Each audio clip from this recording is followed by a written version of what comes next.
with staggered DID. I'll give a little bit on staggered DID, very less, and then I'll talk more about a work that is peace of mind is doing in terms of staggered DID as well as lot of robustness in terms of PSL, PSL combined with DID based kind of thing. So pretty much that work is very applied in nature, and that's what we are going to talk about.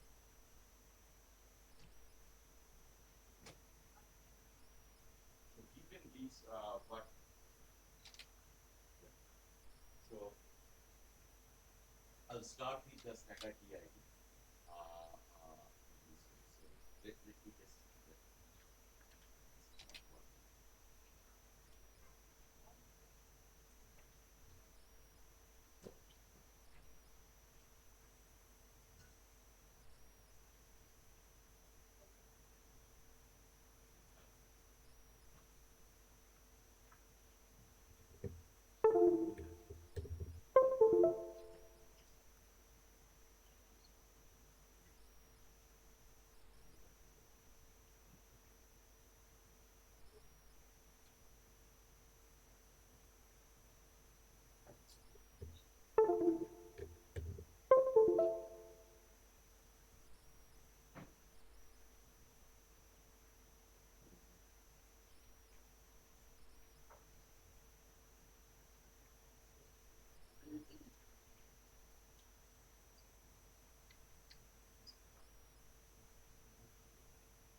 Sumit can come here. no.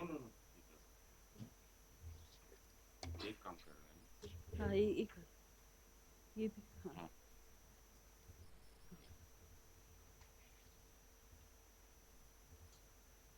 तुम लेके जा रहे हो battery को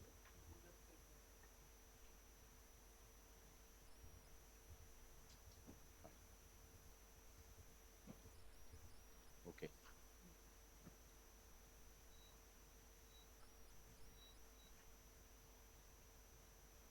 So I'll start with this. Sorry about this delay of around 5 minutes. I'll before I start, I'll tell you.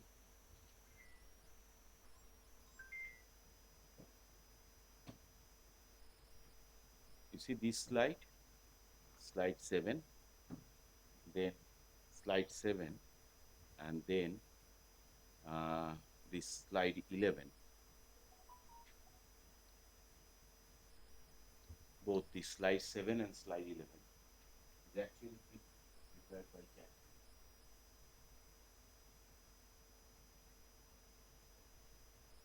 I was playing around and I said that if you keep the proper command what exactly it is. And so I thought that I would.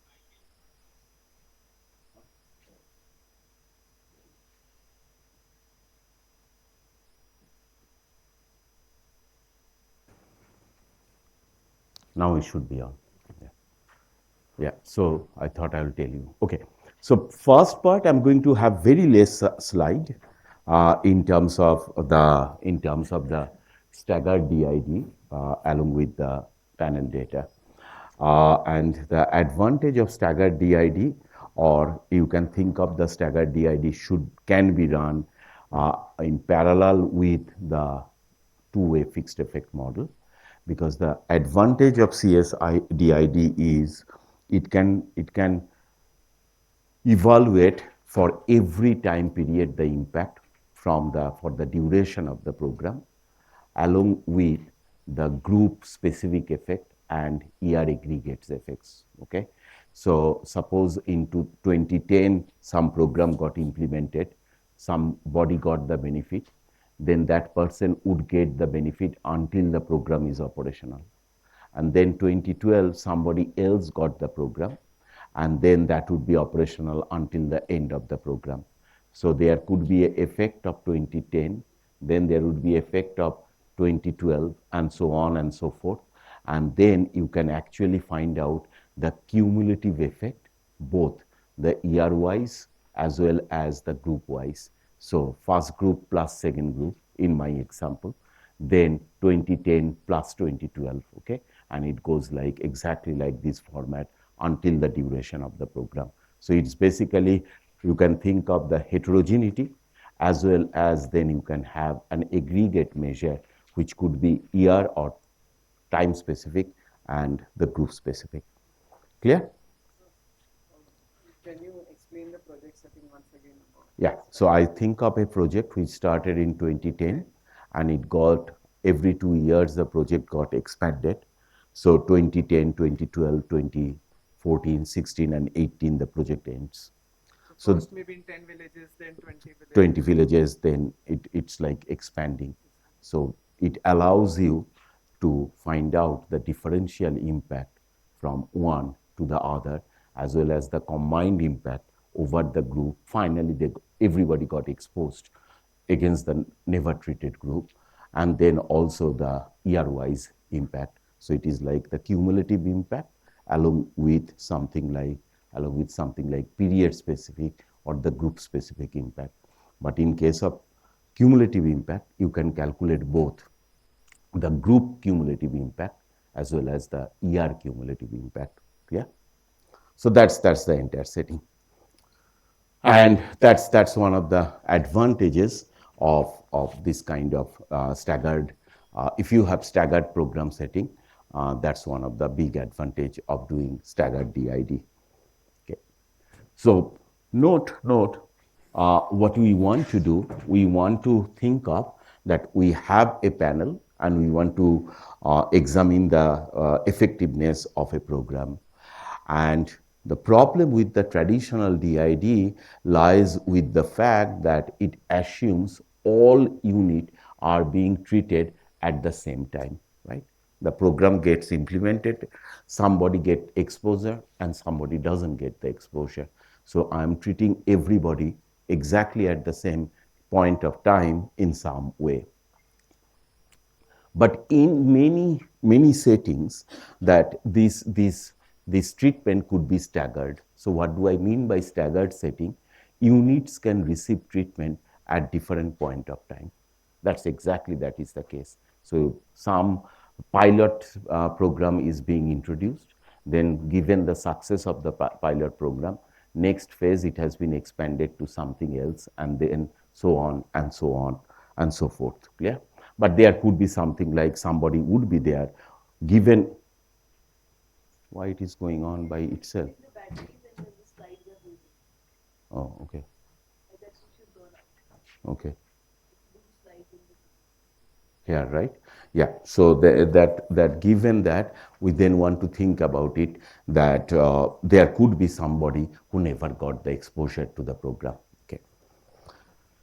So in these kind of settings, uh, in general, still people use the TWFE, and the way they do the TWFE is in terms of the interaction effect. So the interaction, come kar raha hai abhi? Okay, thank you. Yeah. So the way you can think of the TWFE in a staggered setting is that I can create different kind of interaction variable. What do I mean by different kind? Some group got exposure now in year T. Some other group got exposure in year T plus 2. Some group got exposure in year T plus 4, and so on and so forth. So I will have multiple interaction term. First interaction would define or would depend that it takes the value of 1 when some group got the exposure in 2010. Then for the other group, it would kick in 2012, it would kick in 2014, and you can see that there are different time or different interaction term that I am using for this. And recall the way I need to be careful here, that the group dummy also should take appropriately the values. When it takes the value of 1, that means the group got the program. And similarly, the treatment would be like 2012 for those guys who got the treatment, right? And something like that. So that's the way you want to think about the application of TWFE in a staggered setting. Okay? So then what happens, that there are a couple of problems here. One is that it can produce negative weights. I will come to that a little bit. And then can mix treatment and control groups improperly. Because you know that some group may get the treatment, and then next year some of these group members who belonging to the group may not be present, right? So I can then think of that my treatment and the control is differing simply because of this sample selections issue. And then given that sample selection, what would be next consequences? The estimates that you will get from the TWFE could be biased and inconsistent. That's the problem we talked about in case of sample selection. So what is the alternative that we can think of in terms of the thing? So one way Callaway and Santa Ana, it's a very famous paper. It's getting very, very popular. It's in JBS, Journal of Business and Economic Statistics, in 2021. They propose something like an estimator exactly to take into account this kind of treatment, which is known as the staggered treatment status. So what it does is basically it accounts for variation in treatment timing. So recall my example, 2010, 2012, 2014, so on and so forth. And then it basically treatment effect heterogeneity. Of course, if I have those kind of interaction, I am able to allow for the heterogeneity in terms of the magnitude of the treatment effect. Yeah, fine. And then what I can do, as I said to you before, that I can calculate the group specific aggregates. So then it creates treatment effects group by group. So the group which got the exposure in 2010, the group it got the exposure in 2012, in 2014, and then it would give you an aggregation with an weighted aggregation, of course, and weighted aggregation of those group specific effects. Exactly the same way you can think of, I can do it for the ER effects, irrespective of the group, right? So I can, and the total effect is going to be nothing but the weighted average of your group effect and the weighted average of your ER effects. Clear? Fine. So I'm, 1 minute. I'm aggregating over the group with some weight. I can aggregate similarly over the year with some weight, and then I can have a combination of the group and the year, and I can get the aggregate effect. Yes, now.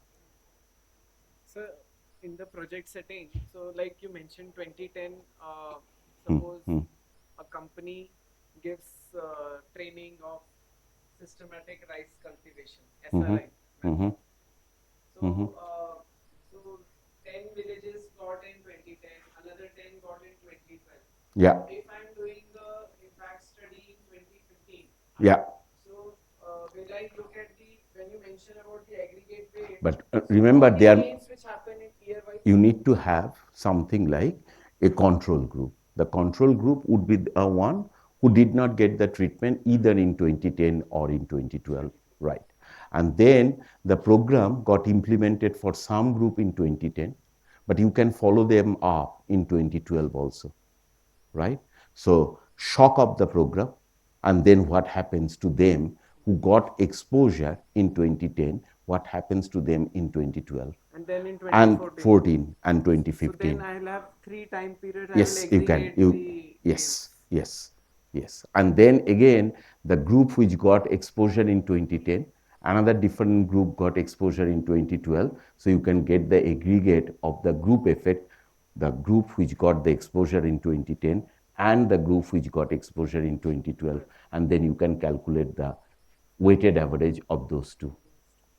And then finally, you have something like two groups and those years. You can combine the two again by taking some proper weighing scheme. You can get the total effect. So total effect can be decomposed in terms of aggregated group effect and aggregated time effect with some, or it is an weighted average. Yes? Sir, in your example, each of the groups are different. Suppose in 2010 group is different, 12 is different. Suppose in case of securities markets, one regulation is applicable to 50 companies on an initial basis, goes up to 100, 500, 1000 Possible. companies. Now the companies in first group will also be repeated in second group. Of course, because So that will not have any issue. come under the scanner, you don't get rid of the scanner. The scanner exists for you forever, but it could be in a security case that as you have improved your position, you take your name out from that scanner, and hence you would not be any more involved, but 40 of that 50 could be involved, right? Yeah. So that's how it goes. So, and yeah, so note what we did. Or we will think of that ATT-GT. Why? Average treatment effect for group G in period T. Your point that can I do it for 2010 and can I do it for 2012? Clear? And then compare the treated units in G to units not treated by T. Clear? And then I also need something like a version of parallel trend, remember, for each group and the period, because I want to prove that those two slopes were same before the intervention of the program. But then as I am doing group specific trend in some way, I need the parallel trend assumption for each group, but the group before getting the exposure to the program. Is it clear? Right. So note for a group first treated in period G, so G could be your 2010. All I can do ATT-GT is nothing but the difference in the outcome or expected difference in the outcome conditional on that this particular group got the treatment in period G. Fine. Then I want to identify ATT-GT by comparing treated in group G to units not treated by T, right? Clear? So it is like same way you can think of. So all I need to impose then a conditional parallel trend assumption. And what does the conditional parallel trend assumption? If you look at the assumption, it tells you. So my yt0 minus yz minus 1 0 conditional on G belongs to small g, that means my group, and the set of control X must be equal to yt0, right, minus, there is a notational, yeah, minus G minus 1, 0. And then look at this. This is here G, right, because it is the group which is getting the exposure. Here it is C, that means what? My control unit, which did not get the exposure. What am I considering? Period 0 for those guys. And hence, it is the parallel trend assumption which is applicable for the guys who never got the treatment because they don't belong to group G, right? And then the guys who got the treatment, but when? Before the treatment exactly got started, because that's why the subscript is G minus 1. So before the treatment starts, the group which got the treatment, the expected value of the outcome of that group must be equal to the expected difference in outcome of the group which never got the treatment. In a very simple English. Clear? Fine. So C are units, you see, untreated by time t. Okay. So given this, what I then, how do I proceed? I want to first estimate this way for all groups and periods t. I can think of, I use either the propensity score or matching Bayes method. We did both kind of things already. And then I want to find out aggregate either group or the time effect. So I'm calling it as group time effects using proper weights, right? And how does the weighting scheme would work here? So note, if I go previous step by step, so all I am trying to think of that I want to compare ATT GT for each group time pair. It has two parts. The first part is the treated group, right? The first part is the treated group, got the treatment in time period t. And to take the difference between the expected value of the outcome when the group got treatment and when the group did not get the treatment. Then my other part is the control group, the group which never got the treatment. So now the treatment took place, that's why CT.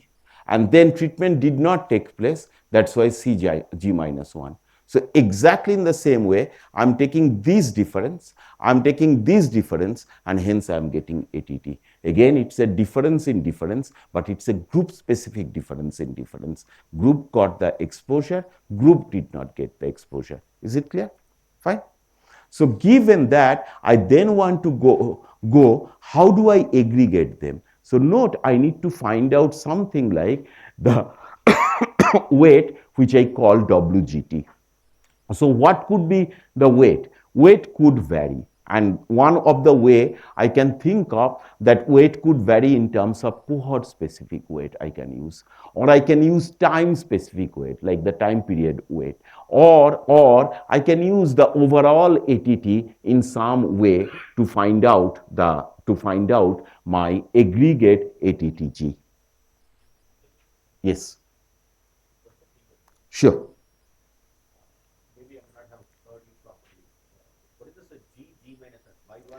Yeah, because I have G with the subscript of T. So that means this group got exposure at time period T. And then there can be think like the group did not get the exposure. So that is nothing but G minus 1. So you can think of that these are actually the treated group, but I am comparing the expected outcome of the treated group before and after. And that's my first point, or the first term in the first parenthesis. The second parenthesis term is the expected or the difference in the expected outcome of whom? Of the two control groups. Of the control group before and after the implementation of the program. So again, I am following the same way. I'm writing this as the T. Program took place, G got exposure, and program took place, but this is control group, right? They did not get exposure. Same thing over here, GG minus 1. Clear? So there are two control groups.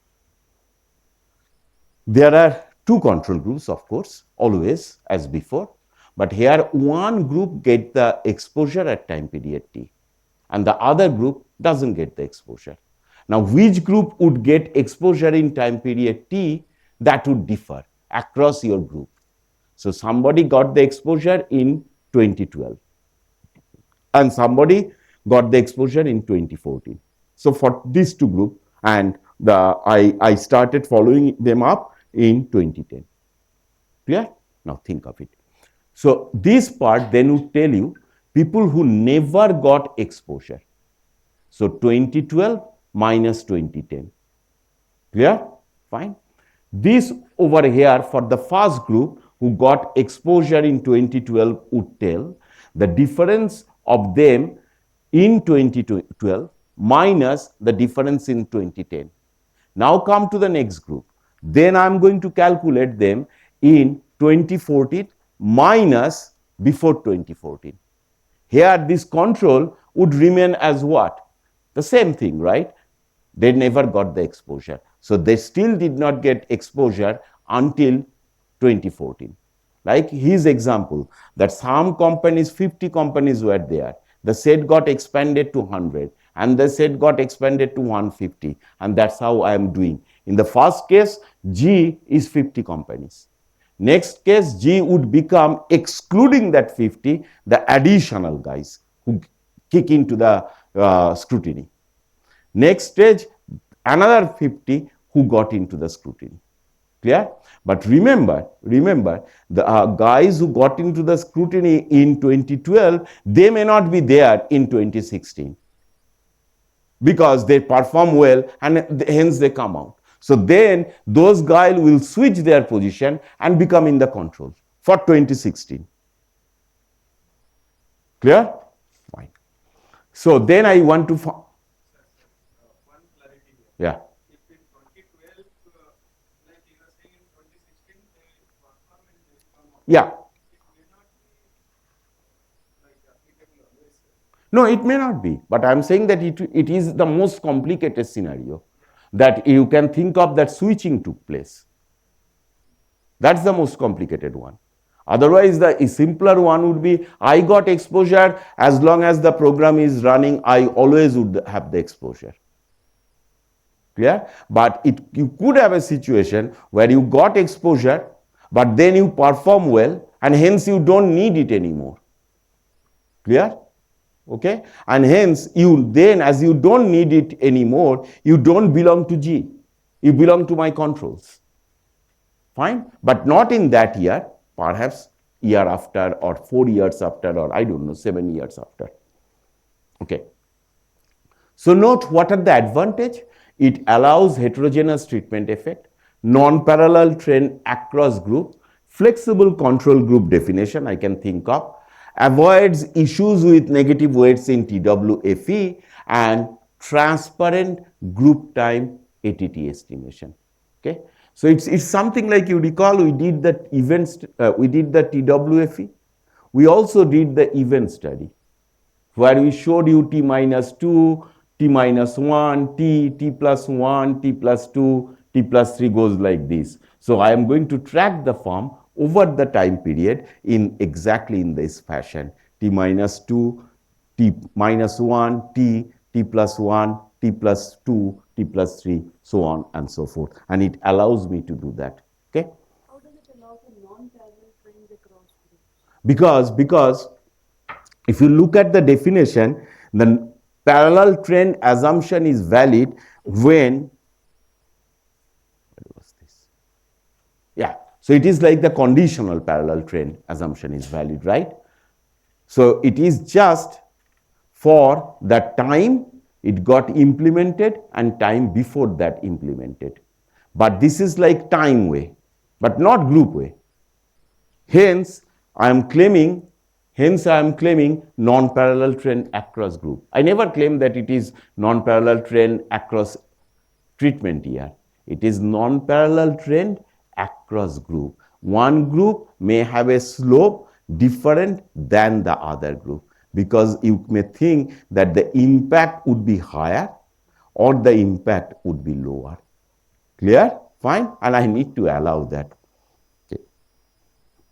Fine. So that's more or less thing. So note, but it relies on conditional parallel trend within group. You see that? That's the assumption I made. Okay. Requires sufficient untreated observation in each time period, because I need a set of counterfactual properly. Proper counterfactual I need. It could turn out to be less efficient than the two-way fixed effect under the strict homogeneity assumption, because when the treatment effect is exactly same, you don't have the staggered, then TWFE is better than these guys. However, the entire purpose, recall, of this is to look at the impact in a staggered setting. Yes, please.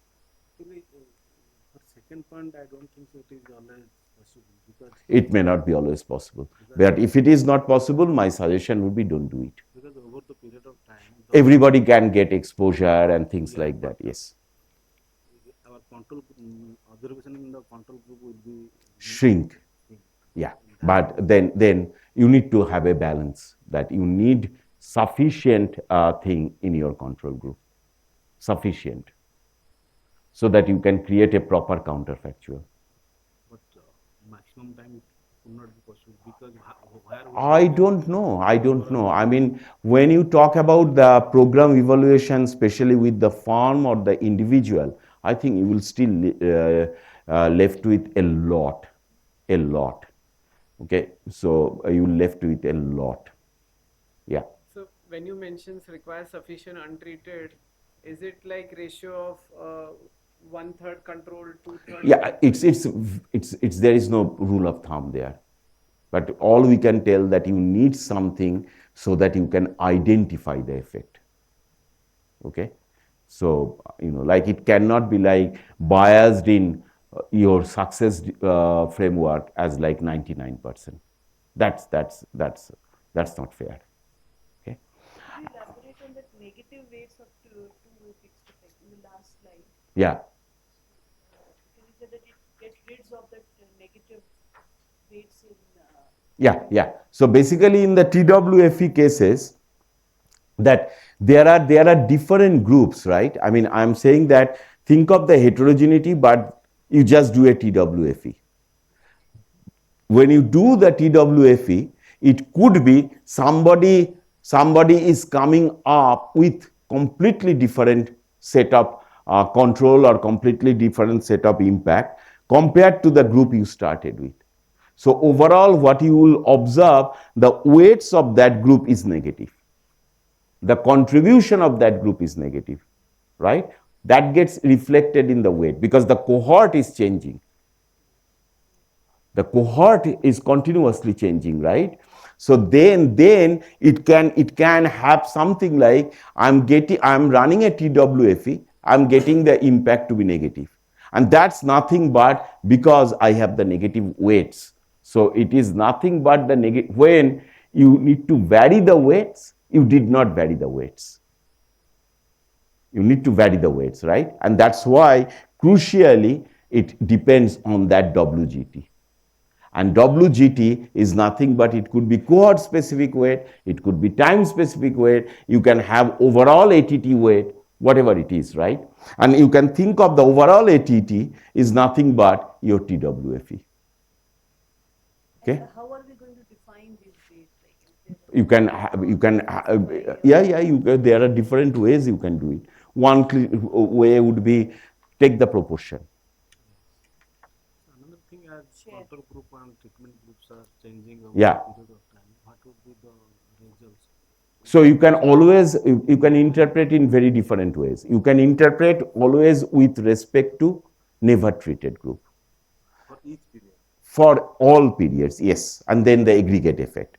Or you can do something like what we do, incremental. So 2012 versus 2014 versus 2012 versus 2010. You see, I can even introduce the concept of triple differencing over here, right?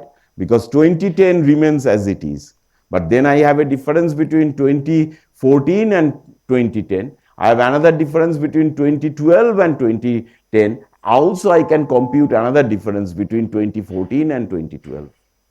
Yeah? So that's all sorts of things you can play around with staggered. Fine? Okay. So and the other last point would be that it can get pretty complex when effects vary widely over time. Okay, so the interpretation could turn out to be problematic. So that's more or less your theory about this staggered DID. I did not want to go to too much of it, simply because we have done quite a bit of this thing. Okay, so I'll tell you what we did over here. So China is one of the country in the world. You'll see that there are lots and lots of paper comes out with Chinese data. Okay, a lot, and they are in general published in absolutely great journal. I mean, Indian farm level data is also good, And again, you will see lot of paper with Indian farm level data set in very good journals. But those, so one of the way you can think of that, Topolova works with a lot with Indian data set, and she would never publish anything below than review of economics and statistics. Otherwise, she would throw the paper. So that's how it is. So India is popular, but I think China is even popular in terms of the data set.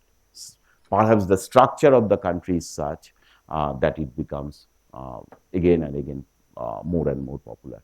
So what China did is basically a intellectual property pilot and demonstration program. And they started the program in 2011. And then basically they try to think of that note, I need to increase the patent, and therefore I want to make an effort in terms of government initiative, more like city government initiative, so that the total number of patent increases over time period. Okay, and that's the entire purpose of the program at the city level by providing targeting policy support.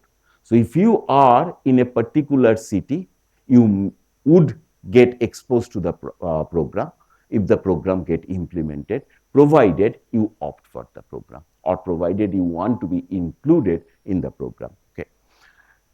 Now note the main thing is that there are papers which does with DID, may not be with this particular program in China, but the way we want to think about it, that they did not do it, all those papers, they didn't do something like the dynamic and the heterogeneous, which can be captured by staggered setting. Clear? Fine. So given this, what we did, we have couple of or three most important questions. First, whether this policy enhance farms innovation outcome, right? And so what is the innovation outcome from the introduction of intellectual property pilot city program? Okay. Second, what are the mechanisms which mediate this relationship between this program and farm innovation? Okay. And then the third one, which we will try to show you, how does the impact varies across different farm characteristics. And by the characteristics, I will think of traditional ones to begin with, large versus small, right? Then I'll think of something like more like shareholder activism. Then I'll bring the industry structure, where I will talk about more like high Herfindahl index versus low Herfindahl index, and then I'll talk about the impact across the geographic regions, because some regions China has a difference between the inland and the coastal region. In general, the coastal regions are a lot more developed compared to the inland. So think of Shanghai as an example. Okay.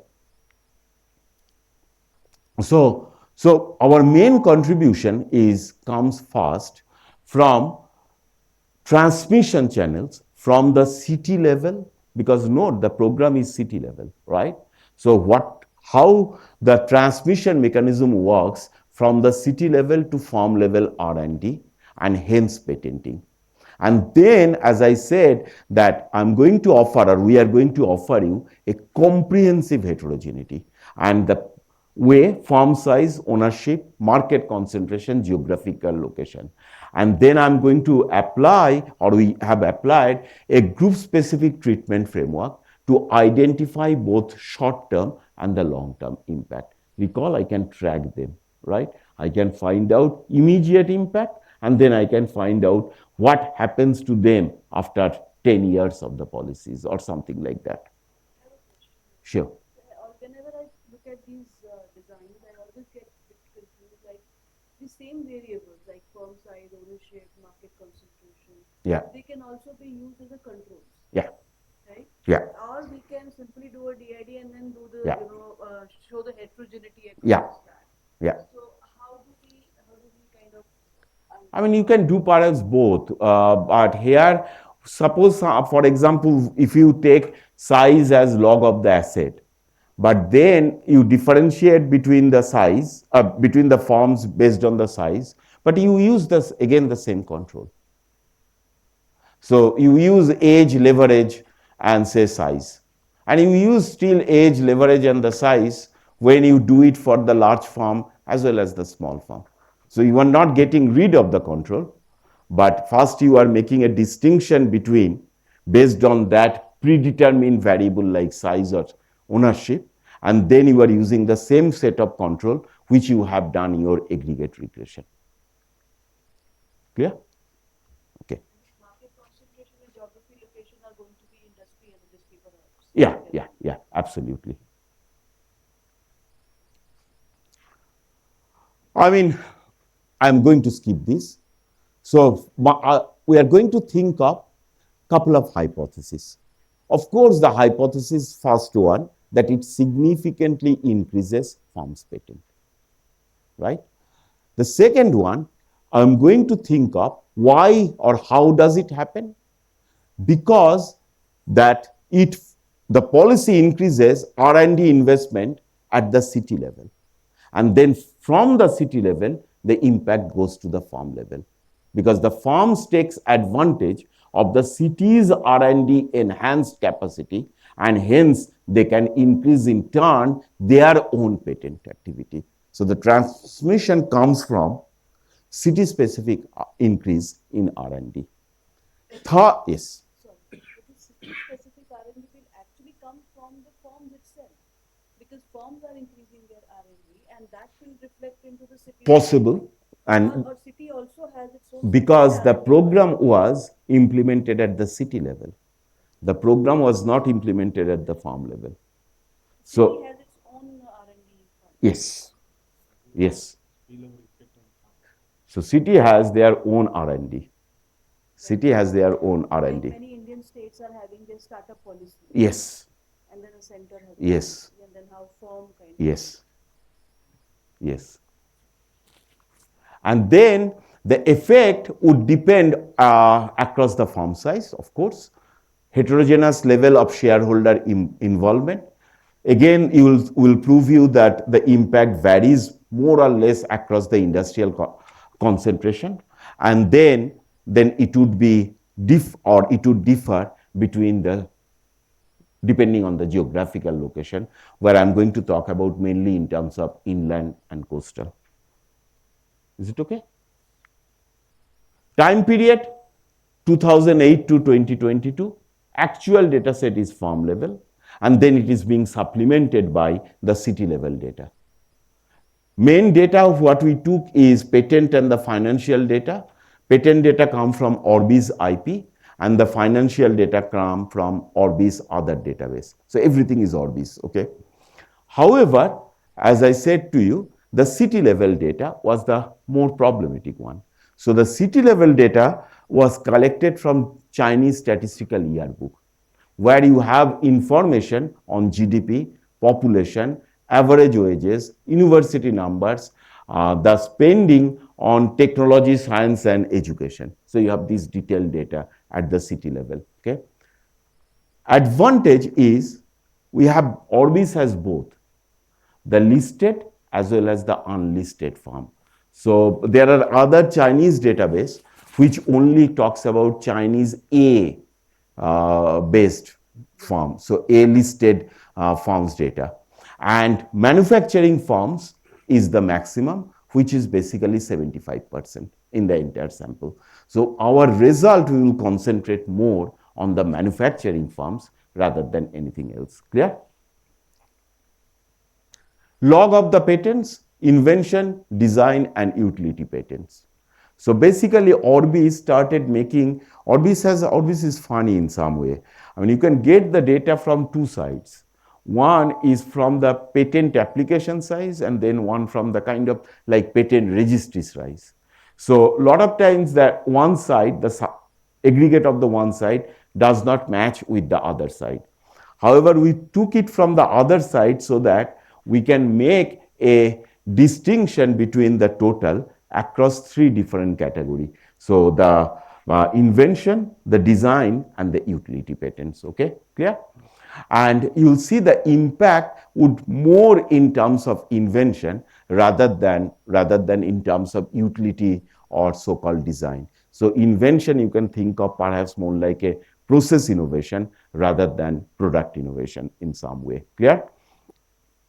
So treatment variable, of course, the binary indicator, you see the way it is created.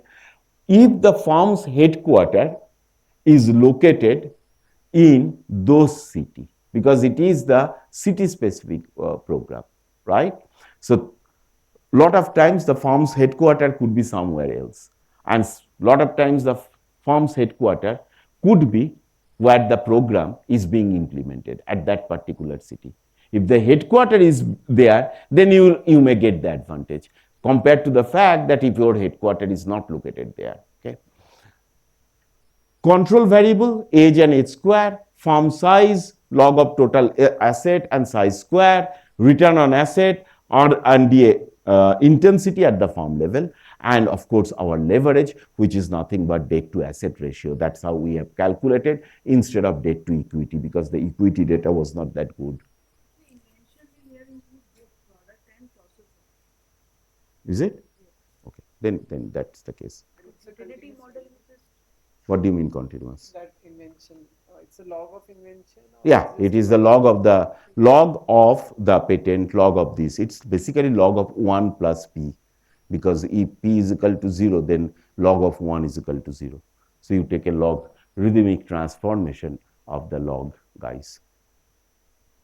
So inventions are also like number of copyrights in terms of the patent. So it is like the count variable. Okay. number of patents itself. Number of patents in design in a different way. Okay. So we didn't do it. I mean, but we will do it. You can do Poisson, you can do negative binomial because it's count data. But the basic results I'm going to present. Okay. That's the basic result. So this is the best result tells you that it significantly boosts patent output. So for treated firm, total patents increased by 13%, invention patent increased by 15%, and the design patents increased by 5%. And then our claim would be the next phase of the column, which is the manufacturing, right? So if you look at the manufacturing, we are claiming that this is basically more strong in case of manufacturing, and then even more strong in case of manufacturing listed firm. You may wonder that how am I getting this impact of 13%, right, in case of innovation patent.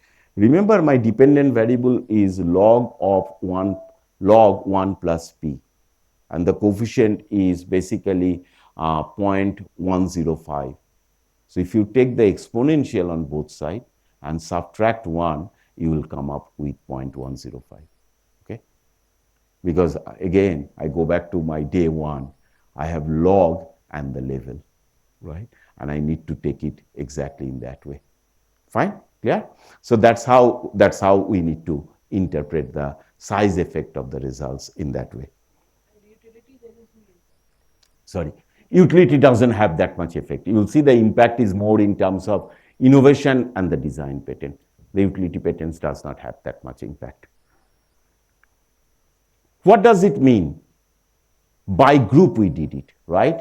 So that's the first column, event study by group, then of the total patents. Then the next one is invention patent. Then this is design patent, and this is utility patents.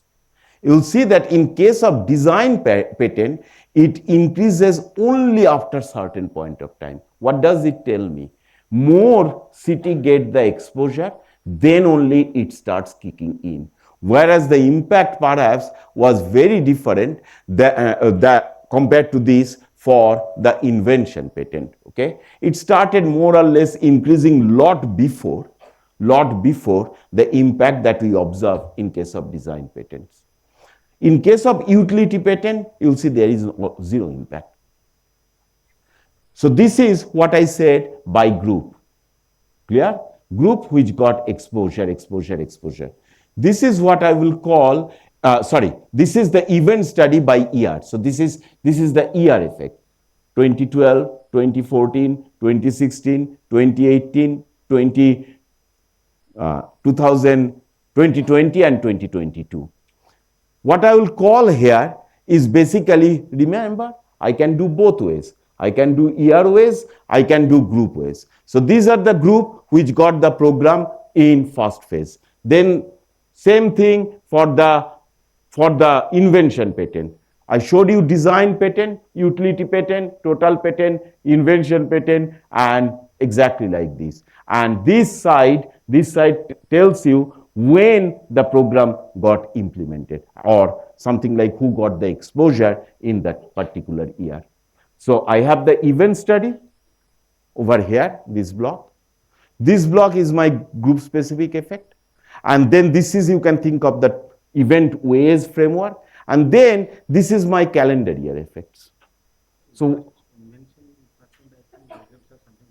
the results are something different in case of when we calculated the invention patent, right?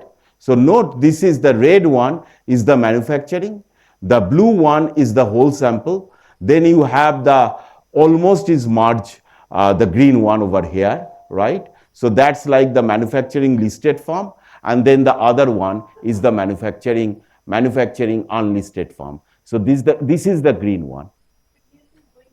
Here it is going down from this, and then a little increase at the end of the day. It could be. It could be. If you go by cohort and If you go by the cohort and then by the time. Okay. Different form size. Why does it happen, right? You'll see the small form, the impact is in general negative. Whereas for the large form, the impact is positive. So whatever aggregate impact that I have seen is basically coming from the large form, because the large is the one who can take advantage of the situation. But the small could not take the advantage of this policy impact. What happens if I have something like Jensen and McLean framework, right, where the shareholder and the managers are different versus the shareholder and the manager is exactly the same thing, right? That's my agency cost hypothesis. So in case of agency cost hypothesis, you will see that if the firms has with and without separate ownership management, the impact does not vary that much. So how would you interpret it? Everything is almost significant in case of when they differ.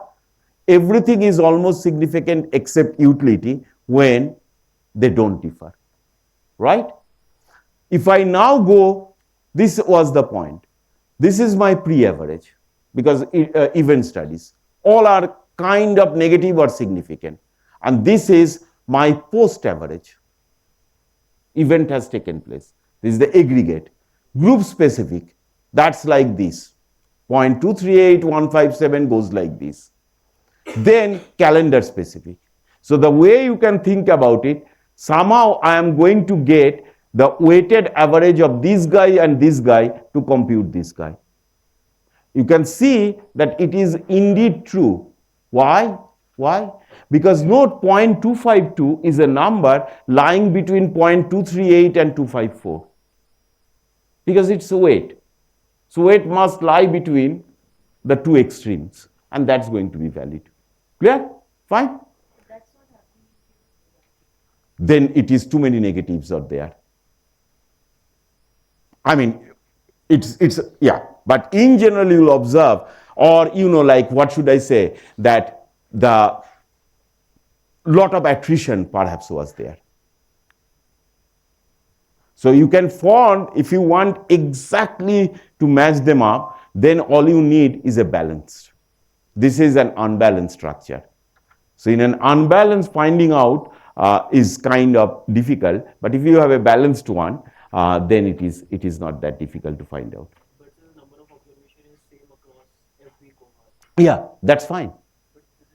But it could be zeros. I mean, it's not there, right? Clear? So you have imputed zeros. Yes, you have to have. So given this, what I then do, that our conclusion would be here that less competitive industries actually benefit more from this program. Okay, so competitive market, firms are risk averse and they invest less in innovation, right? That's the bottom line of the game.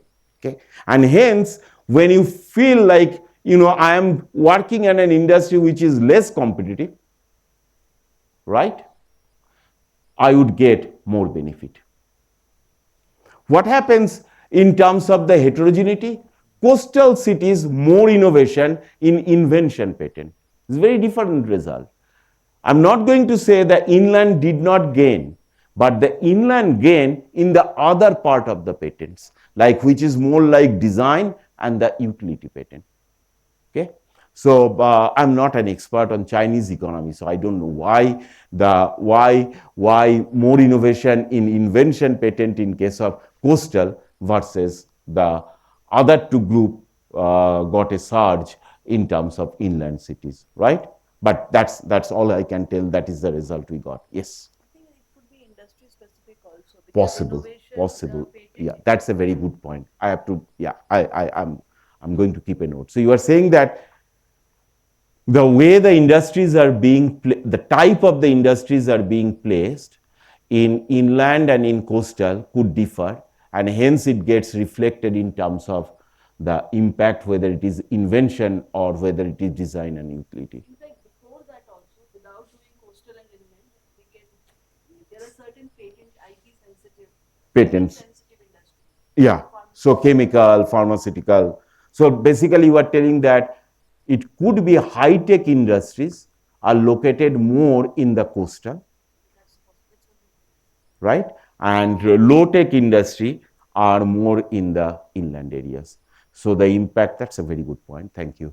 So that's basically, that gets reflected in terms of design and utility, whereas the other gets reflected in terms of the invention. Even the difference between large and small also. Hmm, Small industry, small companies or firms might be more interested in utility models because the patentability criteria for utility model is much laxed. Okay. Whereas for patent, for the invention patent, which you're saying is much harsher.